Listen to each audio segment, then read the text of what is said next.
Hi, this is Olivia Parrott with wiretapmusic.com. This month's feature band is our first hip-hop artist. His name is Rocco, and he goes by Katastrophe. That's his rapper name. I love Rocco personally, and I love his music dearly. He's got a fabulous sound. So check it out. Where am I?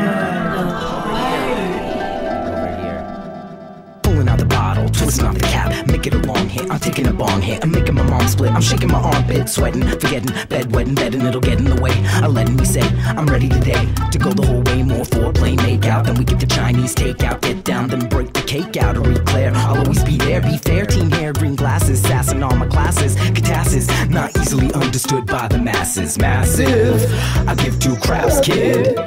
If you like my rap shit, I'm a basket case, not concerned with the race. Can't keep. You've had a lot of videos and documentaries made about you, and so I was wondering, what do you think people find fascinating about you? Like, why do they feel like they need to videotape you and ask about your life? I mean, I like to think that people are interested in my life because I'm interesting. But I think that it's also because I was sort of on the forefront of like being an openly trans artist. I transitioned like medically very publicly because I started performing when I was like 17, and by that I mean like outside of high school, so like actually performing like in slams and, you know, on stages where people bought a ticket to come and see me. And then I transitioned and I never stopped performing, so it was like sort of like every step of the way I was in front of an audience for my transition. So you did slams first. You weren't a hip-hop artist. No. You were a slam poet. Yeah. Okay. It was very like hip-hop influenced though. So as you were transitioning into a hip-hop artist, you were also transitioning My gender, yeah. your gender. Yeah. That's kind of cool. Do you think that maybe that like the hormones and stuff like that had to do with you wanting to like change the style of what you were doing, or was that just a natural progression? I got bored. Well, let's say I got bored being a woman. No, I'm just kidding. That's why I transitioned, just because I was bored. No, I got bored with doing slam poetry. It just was like, what's next, you know? Yeah. I never even thought about that. Interesting. Yeah, and you know, and hip hop is like such a traditionally kind of male and masculine form of expression. You know, a lot of my first album dealt with gender identity issues and what it meant to be a man. Your hamster. I saw his hamster. Finally! I didn't want to. It's non-consensual. This is some pretty racy shit, dude. Racy? Yeah. Show us your hamster.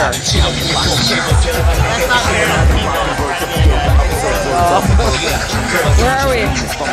Dolores Park. What are we doing? We're enjoying some music at the Trans March. I love the life, I love the finer points of life, I love the night tonight. So why don't you stifle all the strife, cause it's not right to fight when it gets hot under the light. You love the life tonight, yeah.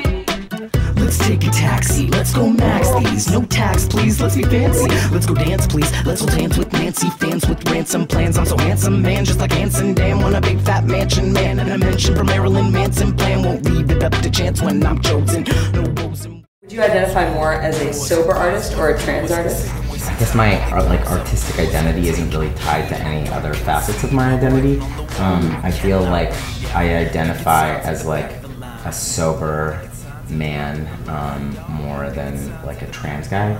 I do feel very closely connected to my trans experience. And in terms of like content, I feel like this album that will be coming out in October is way more about getting sober, just because I made it during that time, and that was what was present in my like daily reality, was like trying to figure out how to get sober, how to be sober, and what life looked like without getting fucked up all the time. And before I got sober too, I thought that I was a depressed person, but now that I'm sober, I realize that I'm just a person that experiences depressed moments.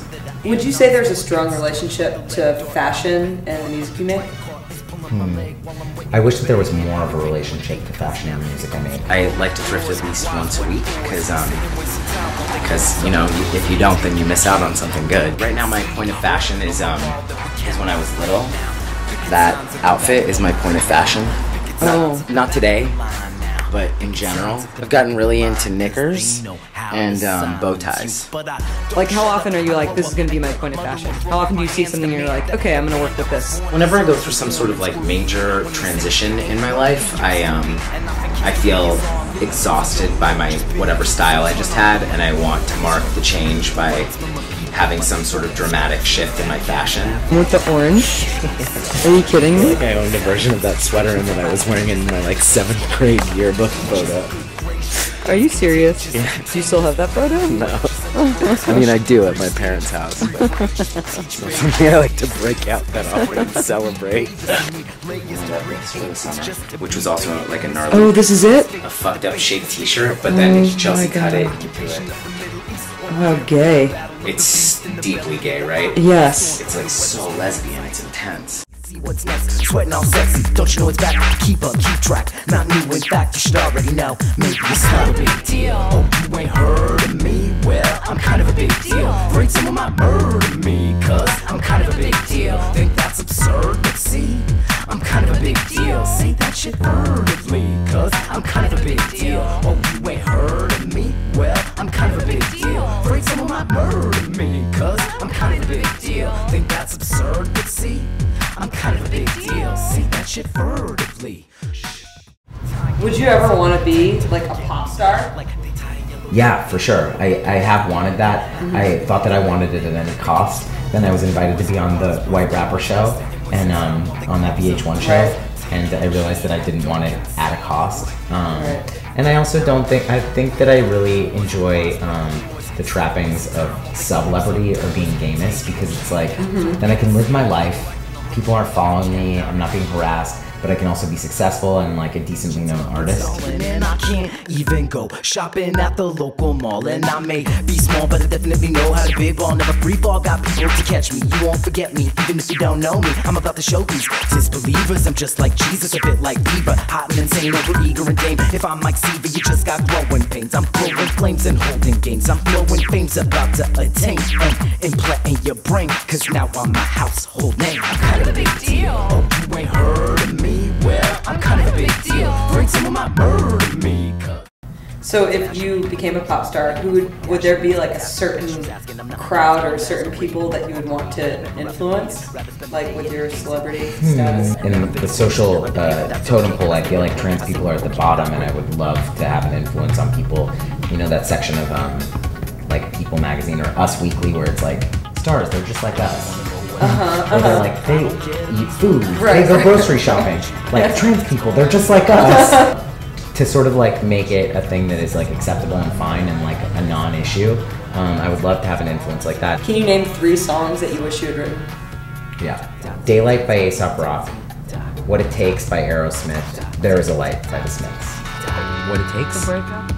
Yeah, it's my favorite song to sing at karaoke right now. It's like consensual public humiliation. So what made you change and want to do it? I enjoy being publicly humiliated now. Do it all. And I don't even care. You need to realize the cosmic importance of this. Say this. And everything is a grand statement, which is why I ended up getting these tattoos heavy-handed, because I'm the most fucking dogmatic person.